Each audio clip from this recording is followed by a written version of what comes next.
एक वृद्ध किसान के 5 पुत्र थे। पांचों ही काम धाम कुछ करते नहीं थे, केवल मटर गश्ती करते थे। किसान बहुत दुखी था। वह अक्सर उन्हें समझता, मगर वह इस कान से सुनकर उस कान से निकाल देते थे।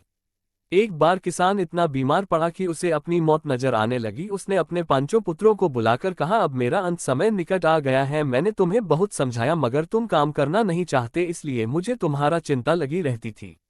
मैंने बहुत सारे धन एकत्रित कर रखा है। धन की बात सुनकर पोंचो के कान खड़े हो गए। बोले, बापू कहाँ है वह धन? उसे धन को पाने के लिए तुम्हें थोड़ी मेहनत करनी पड़ेगी, और मेहनत से तुम जी चुराते हो। किसान ने उदास होकर कहा, लगता है मेरा वह धन दूसरा ही भोगेगा। नहीं नहीं बापू, आप हमें बताएं कि वह धन कहाँ है, हम उसे पाने के लिए अवश्य ही मेहनत करेंगे। बड़े पुत्र ने कहा, आखिर हमारे होते आपका धन दूसरा कोई क्यों भोगे? क्यों भाइयों? दूसरे बेटे ने कहा। तो बाकी भाइयों ने हाँ में हाँ मिलाई। फिर किसान को विश्वास हो गया कि अब उस धन को पाने के लिए उनके बेटे अवश्य ही परिश्रम करेंगे। उन्होंने कहा, सुनो, वह धन मैंने अपने खेत में छुपा रखा है, वहीं से तुम्हें वह धन प्राप्त होगा। धन का सुराग बताने के बाद किसान की आंखें बंद हो गई। बेटों ने उनका अंतिम संस्कार किया और दूसरे ही दिन कुदाल और फावड़े लेकर खुशी खुशी खेत में पहुंचे। पांचों भाई पूरे सप्ताह तक खेत में खुदाई करते रहे, मगर उन्हें धन नहीं मिला। धन होता तो मिलता।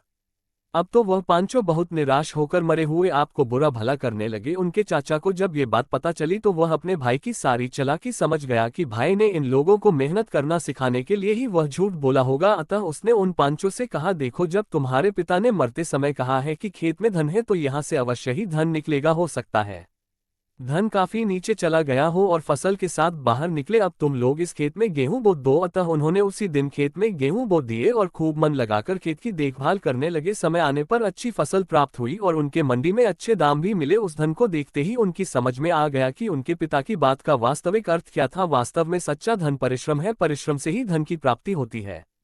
तो दोस्तों, कैसी लगी कहानी? कहानी अच्छी लगी हो तो चैनल को लाइक और सब्सक्राइब जरूर कर लीजिएगा, जिससे कि हमारा रिश्ता और भी मजबूत हो जाए। धन्यवाद।